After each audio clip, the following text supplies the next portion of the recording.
Bismillahirrahmanirrahim. Students, we will continue the gel filtration chromatography part 3. That is, we have started the column chromatographic techniques, in which I have told you that in the gel filtration chromatography, long and narrow columns are preferably used. Avoid the use of two narrow columns. That is, diameter of the column should not be less than 1 centimeter. If the diameter of the column will be less than 1 centimeter, these columns will be very narrow columns, and these are avoided. If these very narrow columns you are used the very narrow columns, these will are not allowed due to the wall effect. And what is the wall effect? Wall effect which diminish the flow rate and decreasing the resolution capacity of the column. And wall effect is the solvent molecules, is the friction between the solvent molecules and between the molecules which are near to the wall of the column, and they will decrease or diminish the flow rate. The wall effect will cause by the friction between the solvent molecules and the molecules which are near to the walls of the column. So avoid the very narrow column which make the wall effect. Wall effect may overcome by coating the inner wall of the dry glass column with 1% dimethyl dichlorosilane in benzene at 60 degrees centigrade, which decrease the friction. So if you are having the very narrow columns instead of the columns having the with 1 centimeter diameter, then first you can remove the friction by coating the column with the dimethyl dichlorosilane. Now second is the packing of the column. So this is the diagram how you start your column packing. So here the gel beads are packed, or gel is packed, pre-soaked gel is packed into the column. Before packing the gel, you will place the cotton plug into the column, and gel will be and you will place a vertical glass rod, and through the glass rod you will pour the gel slurry up to the level which is required. Then in gel filtration chromatography, you will also attach or connect the tubings with the column, long tubings with outlet of the columns, and here you will place a reservoir which containing the starting buffer, and that is placed on the stand. So the level you will before packing the column, you will maintain the hydrostatic pressure or operating pressure. How you will maintain or the hydrostatic pressure during packing of the column? That this is the outlet of the column, and this is the upper level of the buffer. So the difference, vertical distance between the outlet of the column and upper level of the buffer in reservoir is the operating pressure, so or hydrostatic pressure. So you will first maintain the hydrostatic pressure, then you will start packing of the column. So the if without hydrostatic pressure, operating pressure maintenance, you cannot uniformly pack your column. Then the column with basal constriction, vertically mounted, outlet of the column should be closed. 1/2 bead volume, if column volume is 100 ml, then 50 ml water will be poured into the column to flush air bubbles. Then glass rod is vertically placed in the column. Gel slurry is placed or poured onto it with care to avoid generating bubbles.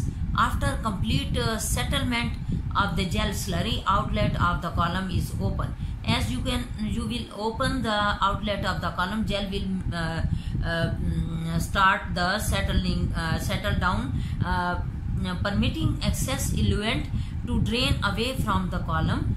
After complete packing of the column, 2 to 3 ml of buffer is poured on the gel bed in order to avoid the column cracking. During column packing, hydrostatic pressure or operating pressure should be maintained. Each gel has specific hydrostatic or operating pressure. For example, Cefadex G75, we having a lot of it is available in various pore sizes and various like Cefadex G100, G150, Cefadex G200. All these gels having the various operating pressure. So we will give the example of Cefadex G75. The operating pressure of this Cefadex G75 is 50 to 200 centimeter and the flow rate 25 ml per hour. So when we pack the column with Cefadex G75, we will maintain the operating pressure in this range, and the flow rate we will maintain the flow rate 25 ml per hour. Then your column will be efficiently flow, and the different sizes protein will be separated very efficiently. Now the sample application, like in ion exchange chromatography, the sample will be applied on the packed column. You can write that procedure in gel filtration also, the sample application. The sample which is applied on the gel filtration chromatography is two criteria will be considered. One is the size of the sample and second is the viscosity of the sample. For desalting purpose, the sample size will be 25% sample size of the total bed volume, and for the separation purpose, when you use the gel filtration chromatography, the sample size will be 1 to 5% of the gel bed volume.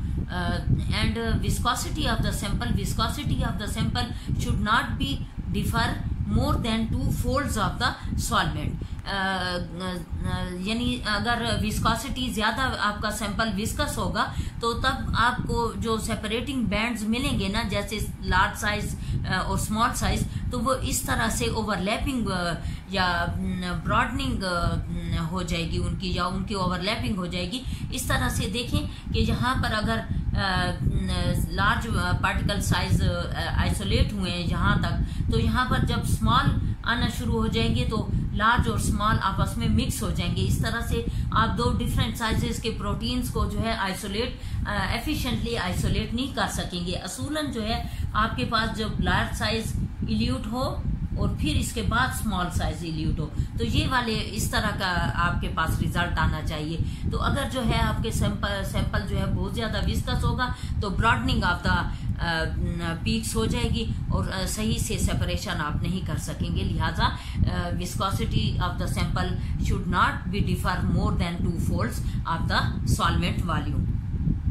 Now the determination of the void volume और to check the uniform packing of the column, ये बिल्कुल start में किया जाता है। जब आप column pack कर लेते हैं according to the hydrostatic maintenance of the hydrostatic pressure, तो सबसे पहले आप सैंपल अप्लाई करने से पहले जो है उसका वॉइड वॉल्यूम मालूम करते हैं कॉलम का, और उसका कॉलम की यूनिफॉर्म पैकिंग चेक करते हैं। अगर आपका कॉलम यूनिफॉर्मली पैक नहीं होता तो उसका क्या होता है कि जब आप सैंपल ऊपर डालेंगे तो कॉलम अगर यूनिफॉर्मली पैक नहीं होगा तो सैंपल जो है वो कुछ ऊपर बैंड बनेंगे, कुछ नीचे, यानी मिक्स्ड ऐसे क्लाउड की फॉर्म में आ जाएगा। और अगर आपका कॉलम जो है यूनिफॉर्मली पैक होगा तो आपका जो जब सैंपल आप डालेंगे तो वो एक यूनिफॉर्म बैंड की फॉर्म में नीचे आएगा। तो before application of the sample it must be important, it should be important to determine the void volume of the column or to check the uniform column packing. ये बहुत ज़रूरी है sample apply करने से पहले इन जेल फिल्ट्रेशन क्रोमेटोग्राफी। तो जैसे ही आपने कॉलम को पैक किया है with the gel beads, then you will apply the blue dextran. यहाँ पर blue dextran जो आप अप्लाई करते हैं कॉलम के ऊपर void volume मालूम करने के लिए, इस blue dextran 2000 का मॉलिक्यूलर वेट जो है वो 2 मिलियन है, that is the 20 lakhs उसका मॉलिक्यूलर वेट है। ये ब्लू डेक्स्ट्रॉन इसलिए डाली जाती है कॉलम के ऊपर वाइड वॉल्यूम मालूम करने के लिए कि कोई सी भी जेल जो आप कॉलम में पैक कर रहे हैं, चाहे वो सेफाडेक्स G75 है या 100 है या 150 है या 200 है या कोई सी भी आप जेल जो है बायोजेल P2 P300 जो भी जेल आप उस कॉलम के अंदर पैक कर रहे हैं, इस सेफाडेक्स इस ब्लू डेक्स्ट्रॉन का जो मॉलिक्यूलर साइज है वो तमाम उन जेल से जो है ज्यादा है। इट मीन्स कि कोई सी भी जेल जब आप कॉलम में पैक कर रही हैं तो अगर ऊपर ब्लू डेक्स्ट्रॉन डालेंगे तो वो हमेशा वॉइड वॉल्यूम कवर करके इल्यूट होगी सबसे पहले। तो जब आप ब्लू डेक्स्ट्रॉन ऊपर डालते हैं और कॉलम को इल्यूट करते हैं और आप फ्रैक्शन कोलेक्ट करते हैं तो आप देखते हैं कि आपने स्पेक्ट्रोफोटोमेट्रिकली जब आपने फ्रैक्शन कोलेक्ट किए तो जस्ट फॉर एग्जांपल 1 फ्रैक्शन से लेकर 6 तक या 5 तक जो है आपके पास ब्लू कलर आ जाता है और उस ब्लू कलर की एब्जॉर्बेंस आप नोट कर लेते हैं। उसके बाद जो है तो ये जहां से फर्स्ट टेस्ट ट्यूब से लेकर जहां तक ये आपके पास कलर आया है तो ये उस कॉलम का वाइड वॉल्यूम होगा। और इस वाइड वॉल्यूम को हम जैसे फॉर एग्जांपल अगर हमने 10-10 ml के फ्रैक्शन कलेक्ट किए हैं तो ये अगर 6 ml तक हमारे पास कलर आया है तो 6 10s are 60 6 10s are 60, it means के 60 ml जो है हमारे पास इस कॉलम का वाइड वॉल्यूम है। तो इस तरीके से जो है एक तो आपको ये पता चल जाएगा कि आपका कॉलम जो है यूनिफॉर्मली पैक है कि नहीं है, दूसरा ये है कि वाइड वॉल्यूम भी आप किसी भी कॉलम का जो है आप किसी भी जेल का कैलकुलेट कर सकते हैं। तो जो ही आप ब्लू डेक्स्ट्रॉन डालेंगे तो आपको एक ब्लू बैंड नजर आएगा जो कि एक यूनिफॉर्म वे में नीचे की तरफ आता, ऊपर से टॉप से बॉटम कॉलम के बॉटम की तरफ आता नजर आएगा। इसका मतलब ये है कि आपका कॉलम जो है यूनिफॉर्मली पैक है और इसका वाइड वॉल्यूम भी इसी तरह से आप कैलकुलेट कर लेंगे। And then after determination of the void volume and checking the column uniform packing, then you will apply the sample like this. Okay, Allah Hafiz. If you have any question, please ask. Allah.